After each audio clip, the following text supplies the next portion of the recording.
আসসালামু আলাইকুম। ইনশাআল্লাহ আশা করি সবাই ভালো আছেন। আলহামদুলিল্লাহ আমিও ভালো আছি। যে যেখান থেকে আমার ভিডিওটি দেখছেন সবাইকে অসংখ্য ধন্যবাদ ও সবার প্রতি ভালোবাসা রইল। একদম এলো ভালোভাবেই আইসা পড়লাম। সবাইকে জুম্মা মুবারক। যেহেতু জুম্মা মুবারকটা বলা যায় না, এটা বলা কিন্তু বিদায়াত। জুম্মা মুবারক যেন আমরা বলি, তো এটা বলা থেকে বিরত থাকবো, আমিও বলে দিলাম। তো আজকে কথা বলবো হচ্ছে ভিএফএস গ্লোবালের গতকালকের ডেলিভারি আপডেট নিয়ে কথা বলবো হচ্ছে আপনার এই যে অ্যাপয়েন্টমেন্ট, সে অ্যাপয়েন্টমেন্টগুলো নিয়ে। তারপর কথা বলবো হচ্ছে আপনাদের আরেকটু জিনিসগুলো বোঝানোর দরকার আছে। যে 22শে অক্টোবরের পরে যে নলস্তাগুলি সাবমিট করার জন্য যে ইমেলটা দিছে, এই আপনার ওয়েব ফর্মে যে অ্যাপয়েন্টমেন্টটা দিছে সেটার বিষয়ে কথা বলবো। এবং কথা বলবো হচ্ছে আপনার 22শে অক্টোবরের আগের নলস্তাগুলো নিয়ে। তো অবশ্যই ইনশাল্লাহ সকলে ভিডিওটা দেখার চেষ্টা করবেন।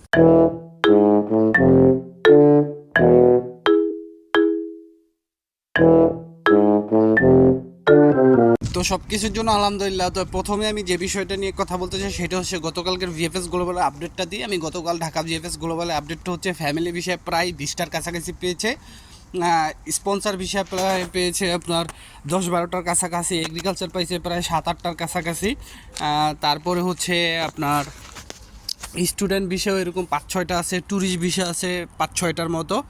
কিন্তু আপনার রিজেক্ট হয়েছে প্রায় 25টা। এই যে আমি ফ্যামিলি ভিসার কথা বললাম, এটা হচ্ছে 2023 থেকে 2025। স্পন্সার ভিসার কথা বললাম, সেটাও 2023 থেকে 2025। এগ্রিকালচারের কথা বললাম, সেটাও 2023 থেকে 2025। আর স্টুডেন্ট আর ট্যুরিস্ট ভিসা যেটা কথা বললাম সেটা 2024 থেকে 2025। আর রিজেক্টের যেটা কথা বললাম সেটা 2023 থেকে 2025। আশা করি বুঝতে পারছেন।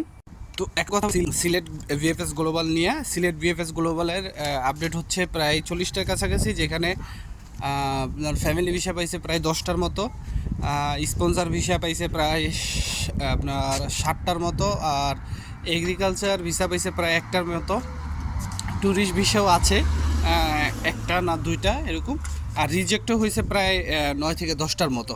এই ছিল হচ্ছে আপনার সিলেট ভিএফএস গ্লোবালের গতকালকের আপডেট।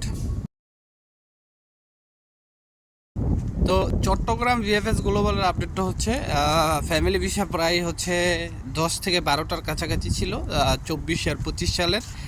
তারপর হচ্ছে স্পন্সর ভিসাও ছিল প্রায় 4 থেকে 5টার মতো, আপনার 23 থেকে 25।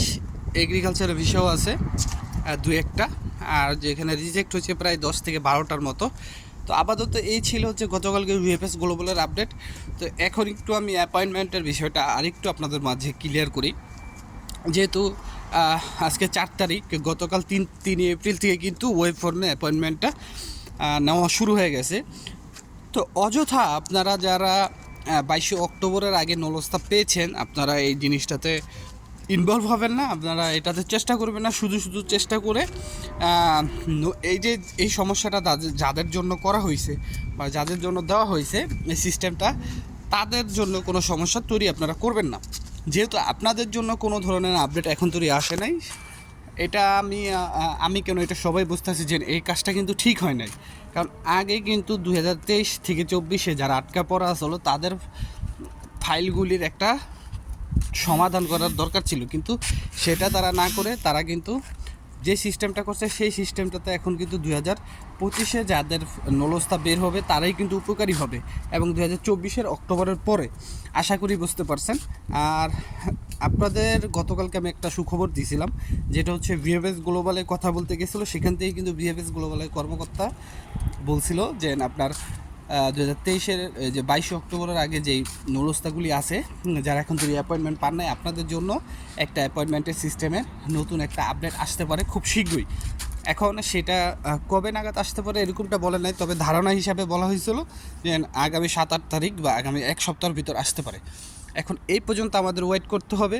আর 8 তারিখে আপনারা যে কর্মসূচি বা আন্দোলন করতেছেন, এটা আপনাদের একদম ব্যক্তিগত একটা ব্যাপার। সেটাতে আপনারা কিভাবে কি করবেন সেটা একদম ডিসাইড করবেন আপনারা। এটার ভিতরে আমাদের কোনো ধরনের হাত নাই বা আমরা কোনো ধরনের কিছু করতে পারবো না, কিন্তু আপনাদেরকে হেল্প করতে পারবো। যদি ওরকম কোনো হেল্প লাগে অবশ্যই আপনারা আমাদেরকে জানাবেন। স্ক্যানিং কপির কথা বলেন, স্ক্যানিং কপি যারা আপনারা জমা দিচ্ছেন, আপনাদের কাজ চলমান আছে, আপনারা যারা রিটার্ন পাসপোর্ট পাইছেন আপনাদের কাজ চলমান আছে। আপনারা অনেকে আমার মেসেজ দেন ভাই ভিসা কি পাবো কি না, স্ক্যানিং কপি বা রিটার্ন পাসপোর্টের, এটা আমি কেন আমার দাদাও বলতে পারবো না ভিসা পাবেন কি না। আগে একটা কথা ছিল কি নোলস্তা ঠিক থাকলে মালিক ঠিক থাকলে ভিসা হবে না, এখন নোলস্তা ঠিক মালিক ঠিক তারপরেও দেখা যাইতেছে রেবোগারে হয়ে যেতেছে।